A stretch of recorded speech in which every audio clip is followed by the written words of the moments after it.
નમસ્કાર, સીએનબીસી બજાર પર આપનું સ્વાગત છે અને આપ જોઈ રહ્યા છો પ્રોપર્ટી ગુરુ અને હું છું ઝરણા અરકંટી. તો પ્રોપર્ટી ગુરુના આ શોની અંદર ખાસ કરીને આપણે રિયલ એસ્ટેટ માટે ફાઇનાન્સિંગની વાત કરવાના છે. ડેવલપર્સ દ્વારા, હોમ બાયર્સ દ્વારા કઈ રીતે લોન્સ લેવામાં આવતી હોય છે, આ એક મહત્વનો હિસ્સો હોય છે જ્યારે આપણે ડેવલપરે કોઈ પ્રોજેક્ટ બનાવવો હોય કે પછી ગ્રાહકોએ પોતાનું ઘર ખરીદવું હોય. ફાઇનાન્સ એ એક મહત્વનું પાસું છે, ખૂબ જ મહત્વનું પાસું છે. તો આજે આપણે ખાસ કરીને આ વિષય અંગે ખાસ કરીને વાત કરવાના છે અને આ ચર્ચામાં આપણી સાથે જોડાયા છે સુભાષ ઉધવાનીજી, જેઓ ફાઉન્ડર અને एमडी છે इलिजियम कैपिटलना इन्वेस्टमेंट बैंकिंग रियल एस्टेट सॉल्यूशंसना. सुभाष जी, स्वागत है आपका सीएनबीसी बाजार पर प्रॉपर्टी गुरु के इस शो में आपने हिस्सा लिया. सबसे पहले मैं आपका शुक्रिया अदा करना चाहूँगी और अगर हम अपनी चर्चा की यहाँ से शुरुआत करें तो सबसे पहले तो मुझे आपसे ये जानना है कि किस तरीके से आप देखते हैं करंट जो होम लोन का मार्केट है रियल एस्टेट के लिए, उसे आप किस तरीके से देखते हैं? ना सबसे पहले मैं धन्यवाद कहूँगा कि सीएनबीसी ने मुझे यहाँ पे बुलाया और सारे व्यूअर्स को मैं वेलकम करूँगा इस प्रोग्राम पे.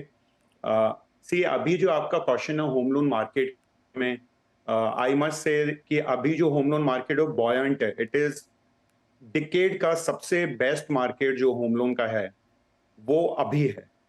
इंडिया में जो होम बाइंग स्प्री चल रही है वो डिकेड की सबसे बेस्ट अभी है. अगर हम इसमें नंबर्स की बात करते हैं, मोटा मोटा महीने का आप होम लोन का मार्केट देखेंगे तो 50 से 60 हजार करोड़ का महीने का इंडिया का होम लोन का मार्केट है. पिछले 3 साल की ग्रोथ 10 से 15% के बीच में वेरी कर रही है. लोगों ने घर खरीदने बंद कर दिए थे पिछले 6 से 7 साल में. वो लोग अब घर देख रहे हैं. घर अगर वो ले रहे हैं तो वो होम लोन ले रहे हैं. सारे बैंक्स, एचएफसीज, वो सब लीडिंग फ्रंट पे जाके होम लोन दे रहे हैं. और थोड़ा सा इसमें डेंट पड़ा है, जो रेट ऑफ इंटरेस्ट थोड़ी सी बढ़ी है, बट मोटा मोटा होम लोन मार्केट अभी पिछले डिकेड के बेस्ट पे है. और मेरा ये अनुमान है कि अगले 7 से 8 साल इसी रफ्तार से ये ग्रो करता रहेगा. ओके, तो होम लोन જે આપણે જોઈ રહ્યા છે, જે ગ્રોથ છે હોમ લોન માર્કેટની અંદર ખૂબ સારો થઈ રહ્યો છે અને જે લેન્ડિંગ છે ખૂબ સારું થઈ રહ્યું છે, કારણ કે સૌથી મોટી વાત જે આપણે આપણા શોની અંદર સતત કરતા આવ્યા છે કે આફ્ટર કોરોના આપણે જે જોઈએ છે રિયલ એસ્ટેટની અંદર જે બૂસ્ટ આવ્યું છે, જે ડિમાન્ડ વધી છે, એની સીધી અસર અહીંયા આગળ આપણને લોન્સ ઉપર પણ પડતી દેખાય છે, કારણ કે મોટે ભાગે ઘરની ખરીદારી જ્યારે થતી હોય છે ત્યારે લોન લેવાતી હોય છે અને કદાચ આની જે ઇમ્પેક્ટ આપણે જે તાજેતરમાં જે વિવિધ બેંકના રિઝલ્ટ્સ આવતા જોયા એની જે લેન્ડિંગ રેટની ઉપર પણ આપણને ખાસ કરીને અહીંયા આગળથી આ જે મોટો ફરક છે જેમના રિઝલ્ટમાં પણ આપણને દેખાયો હતો. तो आ चर्चा ने आपने यहाँ आगे बढ़ाइए. सुभाष जी, आगे मैं आपसे ये समझना चाहूँगी कि लोन लेने की ज़रूरत डेवलपर्स को भी होती है और ग्राहकों को भी होती है जब उनको अपना खुद का घर खरीदना होता है, और डेवलपर्स को अपने प्रोजेक्ट के लिए या उनके बिजनेस में बहुत सारी जगहों पर ज़रूरत पड़ती हो सकती है. तो बारी बारी से हम समझना चाहेंगे. सबसे पहले मैं ये समझना चाहूँगी कि डेवलपर्स किस तरीके की लोन लेते हैं, किस पर्पज़ के लिए उन्हें लोन मिल सकती है, इस पे थोड़ा प्रकाश डालिए. डेवलपर्स जब बिल्डिंग बनाते हैं, मैं सीधा आंसर दूंगा, जब बिल्डिंग बनाते हैं तो आप देखेंगे प्रोजेक्ट में, किसी प्रोजेक्ट में जो सेल्स होती है वो आजकल पर्टिकुलरली पिछले 4 साल से स्टैगर्ड तरीके से हो रही है. स्टैगर्ड मतलब पहले बिल्डिंग बनाते समय 30-40% माल बिक जाता था, आजकल माल नहीं बिकता है. धीरे धीरे पूरा प्रोजेक्ट लाइफ साइकिल में माल बिकता रहता है. सो डेवलपर्स को बिल्डिंग कंस्ट्रक्शन के लिए पैसों की जरूरत पड़ती है. हम उसको वर्किंग कैपिटल फंडिंग बोलते हैं. वर्किंग कैपिटल फंडिंग जनरली होता है कि क्योंकि काम, बिल्डिंग का जो काम है वो प्रोग्रेस करता रहेगा और फिर सेल्स का पैसा आता रहेगा. इन दोनों का जो गैप है वो वर्किंग कैपिटल का गैप कहलाता है. रियल एस्टेट वर्टिकल में या रियल एस्टेट वर्ल्ड में इसको कंस्ट्रक्शन फंडिंग लोन कहते हैं. कंस्ट्रक्शन फंडिंग लोन में पूरा पैसा बिल्डिंग के कंस्ट्रक्शन में जाता है, कॉन्ट्रैक्टर्स को दिया जाता है, मटेरियल सप्लाई के लिए दिया जाता है और एंड यूज मॉनिटर होता है. बैंक्स, एनबीएफसीज जनरली इस तरीके के लोन देते हैं जिसमें पूरा प्रोजेक्ट सिक्योरिटी में लिया जाएगा. द कंपनी है, कंपनी बोरोवर बनती है. ये तो एक तरीके की नीड हो गई. अभी दूसरी तरीके की नीड होती है ग्रोथ कैपिटल. अभी रियल एस्टेट बहुत ही कैपिटल इंटेंसिव इंडस्ट्री है झरना जी. अगर आप देखेंगे इसमें बहुत ज़्यादा कैपिटल की ज़रूरत पड़ती है, जो जो प्रमोटर्स या फाउंडर्स होते हैं उनको लैंड लेना पड़ता है, उनको अप्रूवल लाना पड़ता है क्योंकि इसके लिए फंडिंग अवेलेबल नहीं है। अभी अल्टरनेट इन्वेस्टमेंट फंड्स अपॉर्चुनिटीज़ जो हैं, alternate investment fund opportunities growth capital provide करते हैं। ये growth capital generally direct construction funding के लिए नहीं होती है, लेकिन अलाइड एक्टिविटीज़ के लिए इस ग्रोथ कैपिटल को यूज़ किया जाता है। तो प्राइमरली 2 तरीके की फंडिंग है, एक कंस्ट्रक्शन फंडिंग लोन है और दूसरा ग्रोथ कैपिटल का सेगमेंट है। दोनों की प्राइसिंग में भी झरना जी बहुत फ़र्क होता है। आप देखेंगे कंस्ट्रक्शन कैपिटल जनरली 9% से लेके 12 साढ़े 12% तक मिल जाती है। ये अभी भी होम लोन से महँगा है, लेकिन फिर भी मिल जाता है। शॉर्ट टर्म होता है रफली 3 से 6 साल, 7 साल तक ये चलता है। ग्रोथ कैपिटल थोड़ा-सा महँगा होता है। ग्रोथ कैपिटल 12 साढ़े 12% से लेके 16 साढ़े 15, 16, 17 तक जाता है। थोड़ी-सी रिस्की कैपिटल है इसमें रिस्क थोड़ी-सी ज़्यादा होती है। बट ये भी जनरली 3 से 4 साल तक चलते हैं। सो प्राइमरीली 2 तरीके से रियल एस्टेट फंडिंग को ब्रेक डाउन कर सकते हैं हम लोग। ઓકે તો મુખ્યત્વે રિયલ એસ્ટેટ માટે ડેવલપર્સ દ્વારા બે રીતની લોન લેવામાં આવતી હોય છે. એક તો જે એનો પ્રોજેક્ટનું બાંધકામ કરવાનું છે એને માટે વર્કિંગ કેપિટલ માટે, અને એક આ ગ્રોથ કેપિટલ માટે એક બીજી લોન લેવામાં આવતી હોય છે, જેના અંગે यहाँ આગળથી આપણને સુભાષજીએ पूरी समझ आपी है.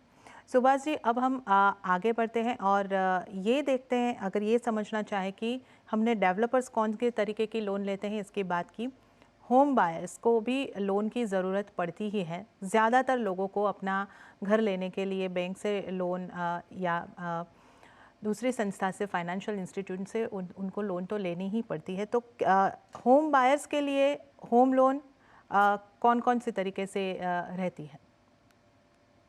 सी होम बायर्स इंडिया में 2 तरीके के होम बायर्स हैं। अगर हम देखेंगे जो शहरों के होम बायर्स हैं या मेट्रो के होम बायर्स हैं जो फ्लैट ले लेते हैं। जब वो फ्लैट लेते हैं तो उनको परचेज़ लोन की ज़रूरत पड़ती है, फ्लैट परचेज़ लोन कहते हैं। फ्लैट परचेज़ लोन में एज़ पर आरबीआई 3 तरीके के क्लासिफिकेशन हैं। Up to 30 lakhs, 30 lakhs to 75 lakhs and 75 lakhs and above. इसमें जनरली जो होम लोन मिलता है वो आपका 75% से 90% तक का आपको होम लोन मिल जाता है। सो शहरों में रहने वाले, मेट्रो में रहने वाले लोग जो हैं, वो home loan for buying their flat लेते हैं। अभी हम लोग देखते हैं छोटे शहरों में क्या ज़रूरत होती है, वो लोग पहले ज़मीन खरीदते हैं, ज़मीन पे अपना मकान बनवाते हैं, उस मकान का फिर रिनोवेशन करवाते हैं। सो यहाँ पे लोन जनरली 3 पार्ट्स में आता है। पहले ज़मीन खरीदने के लिए आता है, जो 50 से 60% मिलता है। उसके बाद होम का कंस्ट्रक्शन लोन आता है, क्योंकि वहाँ पे आप देखेंगे अनलाइक बड़े शहरों की तरह वहाँ पे ठेकेदार हो हैं, छोटे कारीगर हैं, उनसे काम करवाया जाता है। सो उनको उनसे काम करवाने के लिए लोन लगता है और बाद में इंटीरियर करने के लिए लोन लगता है। सो जनरली 3 तरीके के लोन की हमने बात की, उसमें हो गया home loan, home purchase loan, then renovation loan and एक हो गया कंस्ट्रक्शन लोन। ये जनरली हो गया जो रेज़िडेंशियल सेगमेंट में हम बात करते हैं। इसको मैं डिस्कशन को थोड़ा-सा और आगे बढ़ाऊँगा क्योंकि इसी का दूसरा आर्म है ये और बैंक्स के लिए बहुत बड़ा वर्टिकल है, उसको हम लोग बोलते हैं mortgage loan. Mortgage loan generally loan against property अगर हम बोलेंगे, वो बिज़नेसमैन या बिज़नेसेस जो हैं वो लोन अगेंस्ट प्रॉपर्टी लेते हैं, जो छोटी-मोटी अपनी ग्रोथ की ज़रूरत है, बिज़नेस को ग्रो करने के लिए है या अनसर्टेन नीड्स हैं, उसके लिए ये लोग लोन अगेंस्ट प्रॉपर्टी जो है वो लेते हैं। लोन अगेंस्ट प्रॉपर्टी थोड़ा-सा महँगा होता है because again the end use is directly घर खरीदने के लिए एंड यूज़ नहीं है। सो लोन अगेंस्ट प्रॉपर्टी एक दूसरे तरीके का लोन है। झरना जी एक तीसरा और इंटरेस्टिंग बहुत ही अच्छा प्रोडक्ट होता है जिसको हम लोग लीज रेंटल डिस्काउंटिंग बोलते हैं, एलआरडी इन शॉर्ट। एलआरडी जो है वो अ, जो रेंटल आ रहा है किसी भी प्रॉपर्टी का, 99% केसेस में हम कमर्शियल प्रॉपर्टी का देते हैं, इसका फ्यूचर का डिस्काउंट करके हम लोग अभी लोन दे देते हैं। ये थोड़ा-सा लैब से चीपर होता है, but this is also one of the very very बहुत ही नोन प्रोडक्ट है मॉर्गेजेस एंड हाउसिंग इंडस्ट्री में। सो 3 तरीके के लोन रिटेल लोगों को लगते हैं। ઓકે, તો અહીં આગળથી આપણે જે રિટેલ છે એટલે જેને આપણે અહીં આગળથી ઘર ખરીદી કરનારા ગ્રાહકો કહી રહ્યા છે એમને માટે જે લોન છે એની અહીં આગળથી ખાસ વાત કરી છે. તો સામાન્ય રીતે આપણે જે ફ્લેટ ખરીદતી વખતે હોમ લોન લેતા હોઈએ છીએ એ છે ફ્લેટ પરચેસ લોન. અને જ્યારે તમે જમીન ખરીદીને એના ઉપર અલગથી બાંધકામ કરવાના હોય તો તમે અલગ અલગ લોન લઈ શકો છો, જેની અહીં આગળથી આપણે ખાસ કરીને વાત કરી છે કે તમારે માટે તમે હોમ પરચેસ લોન એક થઈ, એક વાત થઈ છે કે હોમ રિનોવેશન કે એક્સટેન્શન માટેની લોન થઈ છે, અને એક હોમ કન્સ્ટ્રક્શન લોન. આ 3 પ્રકારની અહીં આગળથી લોન મળતી હોય છે. અને વધારે આપણે જે જાણકારી મેળવી છે મોર્ગેજ લોનની ઉપર પણ આપણે અહીં આગળથી જાણકારી મેળવી છે કે જે આપણે લોન અગેન્સ્ટ પ્રોપર્ટી પણ લઈ શકતા હોઈએ છીએ, અને LRDનો પણ એક વિકલ્પ અહીં આગળથી બનતો દેખાઈ રહ્યો છે. તો આ તમામ લોન છે જે આપણે લઈ શકતા હોઈએ છીએ, અને આપણું જે સપનાનું ઘર છે એને અહીં આગળથી આપણે બાંધવા માટે આ રીતે એક ફંડની વ્યવસ્થા જે આપણે કરવાની છે એ અહીં આગળથી કરતા હોય છે. હવે સુભાષજી, આપણે જે આ सिनारियो यहाँ अगर थी जोई रहा है कि लोन के बारे में हमने यहाँ पे डिस्कस किया है. अब जो हम सिनारियो फ़िलहाल जो देख रहे हैं कि इंटरेस्ट रेट जो है वो बढ़ता जा रहा है, तो लोन जिस तरीके से हमने देखा कि लोन ग्रोथ अभी तक तो अच्छी हुई है, पर अब जिस तरीके से इंटरेस्ट रेट बढ़ता जा रहा है तो इसका क्या इम्पैक्ट आप देख रहे हैं? होम बाइंग पे इसका इम्पैक्ट आएगा? सो इंटरेस्ट रेट को ये आंसर थोड़ा-सा लंबा होगा झरना जी, हमको थोड़ा जी। साइकोलॉजी समझना पड़ेगा इंडिया का इसमें। आप कोविड के पहले देखेंगे home loan interest rate, home buying interest rate जो थी वो करीब-करीब 8% के आसपास थी, प्लस माइनस 20 बिप्स। जो कम हो गई जैसे ही ईजिंग ऑफ पॉलिसी चालू हुआ, हमने देखा होम लोन रेट जो थी वो रफली 6.5 तक 6.4 तक भी गई थी। लास्ट 2 क्वार्टर में जो आरबीआई ने रेट बढ़ाए हैं, रेट्स अभी प्री कोविड लेवल पे आ गए हैं। सो हम लोग अभी जो होम लोन रेट देख रहे हैं वो 8%, 8.25% के आसपास मार्केट में होम लोन चल रहा है। अभी जो आपका क्वेश्चन है कि इंटरेस्ट रेट का इम्पैक्ट होम सेल पे पड़ेगा या नहीं पड़ेगा?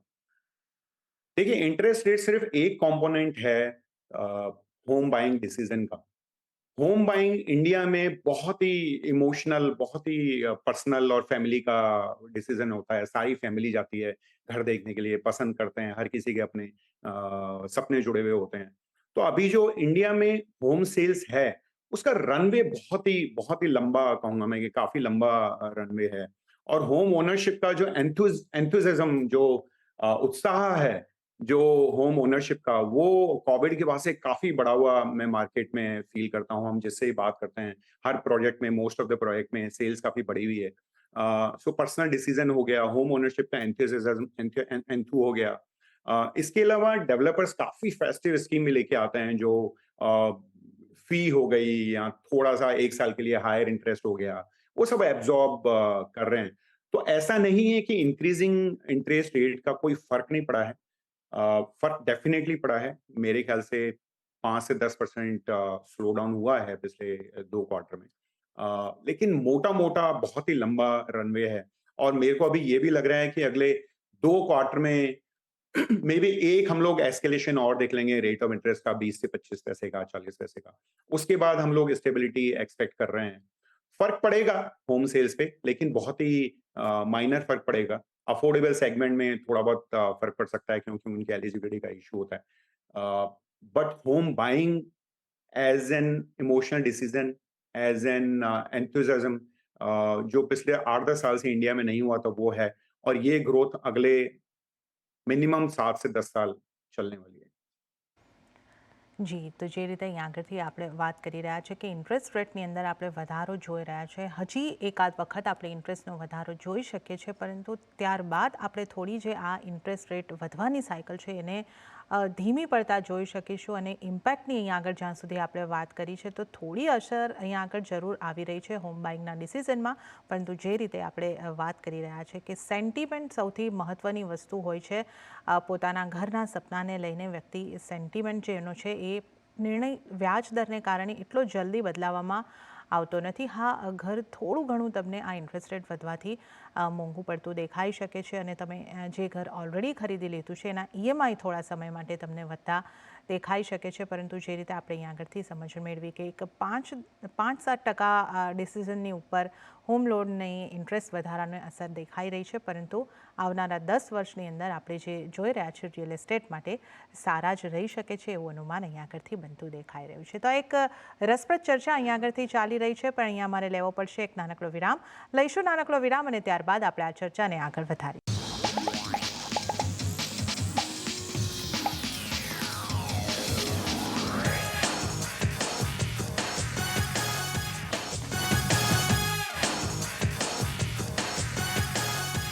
વિરામ બાદ પ્રોપર્ટી ગુરુની અંદર હું ઝરણા કંટી આપનું ફરી એક વખત સ્વાગત કરું છું. અને આજે આપણે ખાસ કરીને જે ચર્ચા કરી રહ્યા છીએ, ચર્ચામાં આપણી સાથે શોભાઝ ઉધવાનીજી જોડાયેલા છે. તો ખાસ કરીને આપણે લોન અંગેની જે છે ચર્ચા અહીંયા આગળથી કરી લીધી છે. હવે આપણે આ ચર્ચાને થોડી આગળ વધારીશું. तो सुभाष जी, अब मैं आपसे ये समझना चाहूँगी कि रियल एस्टेट फाइनेंसिंग के ऊपर आपका क्या ओवरऑल व्यू बन रहा है? Jharna ji, real estate financing market, I think India ने जो ग्रोथ देखी है वो 2008 से लेके मे बी 2007 6-7 से लेके जो 2016-17 तक ग्रोथ देखी है. देखिए, रियल एस्टेट फाइनेंसिंग में वो ग्रोथ और वो टाइम तो नहीं आएगा. थोड़ा सा ये कॉम्प्लिकेटेड प्रोडक्ट होता है, उसको समझना थोड़ा मुश्किल होता है रियल एस्टेट फाइनेंसिंग. और उसके बाद जो आईएलएफएस हुआ, उसके बाद रियल एस्टेट फाइनेंसिंग भी काफी स्लो हो गया. कैपिटल मिलना थोड़ा सा मुश्किल हो गया, थोड़ा सा डिफिकल्ट प्रोडक्ट है, उसको मॉनिटर करना पड़ता है 3 साल के लिए. So real estate financing fortunately, लेकिन फॉर्चुनेटली मैं ये कहूंगा कि पिछले 8 से 9 महीने में 3 क्वार्टर में बहुत सारी कैपिटल है जो अवेलेबल है. फर्क सिर्फ इतना सा आया है कि बहुत सारी कैपिटल बहुत लिमिटेड सेट ऑफ डेवलपर्स को चेस कर रही है. एक दूसरा सेट ऑफ डेवलपर्स है जिसको कैपिटल मिलने में थोड़ी सी मुश्किल हो रही है. पेडिग्री देखी जाती है, क्वालिटी देखी जाती है, क्रेडिबिलिटी देखी जाती है. सो रियल एस्टेट फाइनेंसिंग उतना स्लो नहीं रहेगा जो पिछले 2 ढाई 3 साल में हमने देखा है. धीरे धीरे इसमें ग्रोथ पक्का पक्का से होगी. इन्वेस्टमेंट बैंकिंग बहुत ही इंपॉर्टेंट रोल प्ले करता है रियल एस्टेट फाइनेंसिंग में because of the complexity of the product.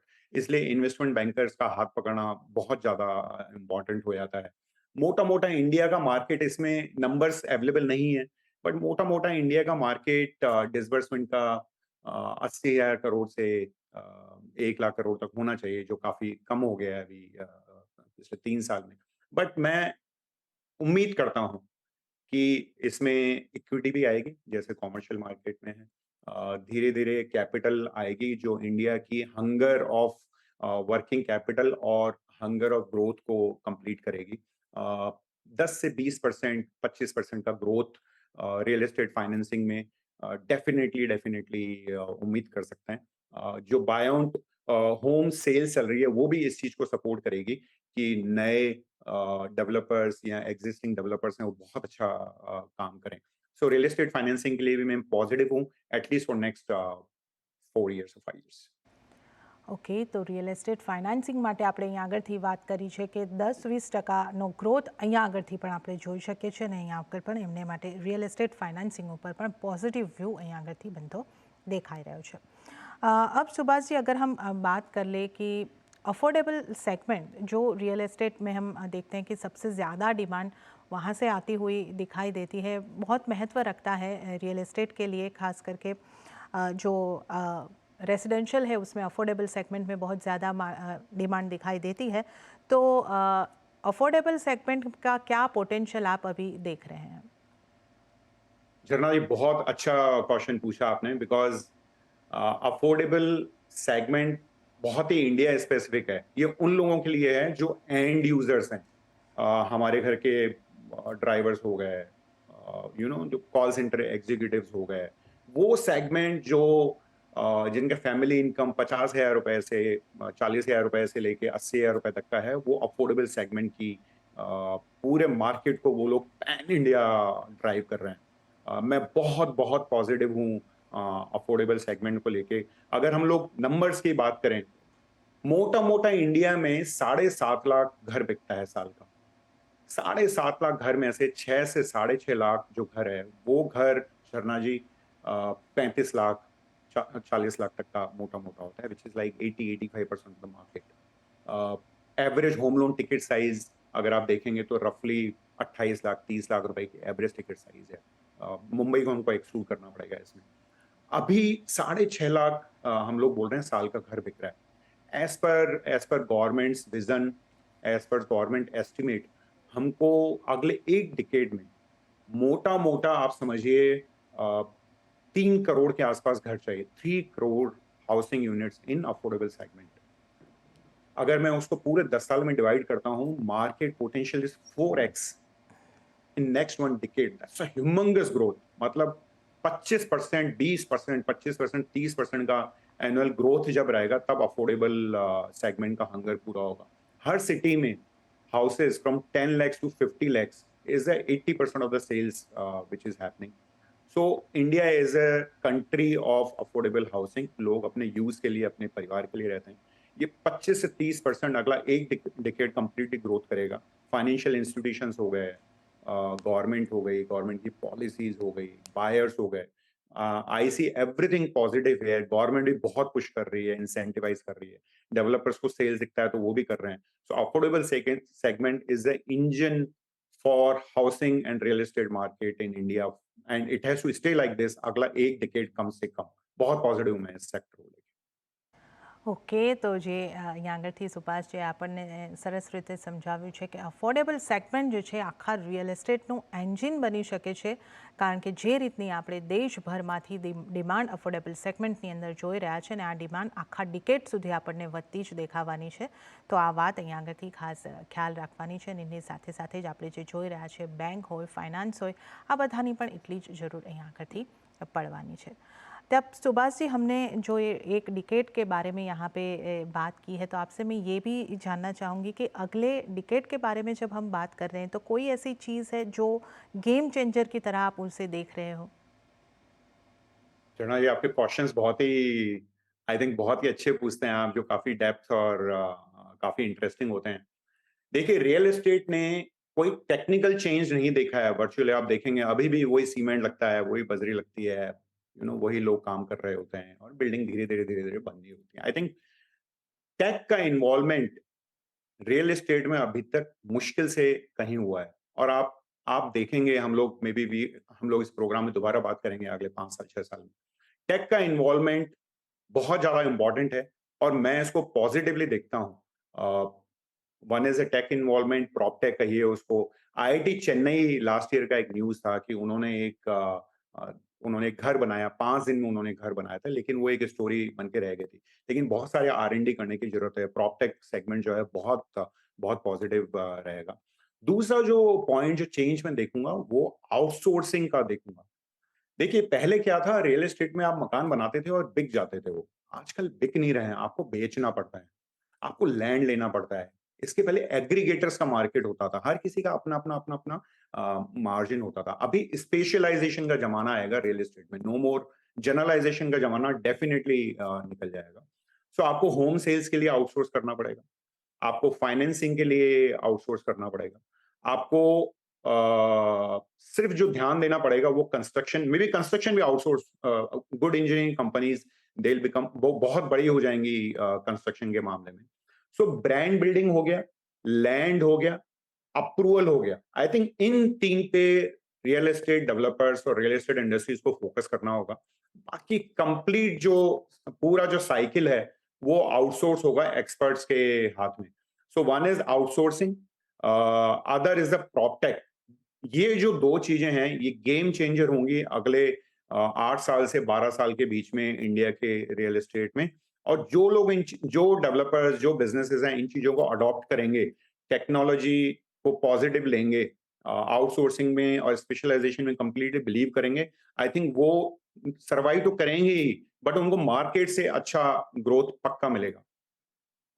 Okay, તો અહીં આગળથી આપણે જે રીતે વાત કરી રહ્યા છે કે આગામી દશકની આગળથી આપણે વાત કરી છે કે રિયલ એસ્ટેટ માટે કેવો હોઈ શકે છે, શું મોટો ચેન્જ આવી શકે છે. તો જે રીતે વાત કરી આપણે પ્રોપટેકનો આ જમાનો હવે આવતો આપણને રિયલ એસ્ટેટ ઇન્ડસ્ટ્રીની અંદર દેખાઈ રહ્યો છે અને સાથે સાથે જ એક્સપર્ટી માટે આઉટસોર્સિંગ પણ થઈ શકે છે. તો આ એક મહત્ત્વના મુદ્દાઓ છે જેના ઉપર આપણે વાત કરી છે અને આગામી વર્ષોની અંદર આપણે રિયલ એસ્ટેટ ઇન્ડસ્ટ્રીની અંદર આને લગતા મોટા ચેન્જીસ આવતા ચોક્કસથી જોઈ શકીશું. तभी सुभाष जी, आपका बहुत बहुत शुक्रिया, आप हमारे साथ जुड़े आज के इस शो में और हमारे साथ इतनी दिलचस्प बातें की. हमें सारी इन्फॉर्मेशन देने के लिए आपका बहुत बहुत शुक्रिया. जर्ना जी, थैंक यू वेरी मच, मुझे आपने बुलाया और व्यूअर्स को भी थैंक यू वेरी मच. શુક્રિયા સુભાષજી. તો આ સાથે જ પ્રોપર્ટી ગુરુના આ એપિસોડની અંદર હાલ પૂરતું આટલું જ. પણ આપને જતાં જતાં ફરી એક વખત જણાવી દઉં કે રિયલ એસ્ટેટને લગતા એટલે કે ઘર ખરીદારી, વેચાણ કે અન્ય કોઈ પણ લગતા મારા પ્રશ્ન હોય તો અમને ઈમેલ લખી શકો છો. અમારું ઈમેલ એડ્રેસ નોંધી લેશો, propertyguru@nw18.com. તો આ સાથે જ આજના એપિસોડમાં હાલ પૂરતું આટલું જ. હવે મને પણ આપશો રજા, પરંતુ વધુ અપડેટ્સ માટે આપ જોતા રહો CNBC બજાર. નમસ્કાર.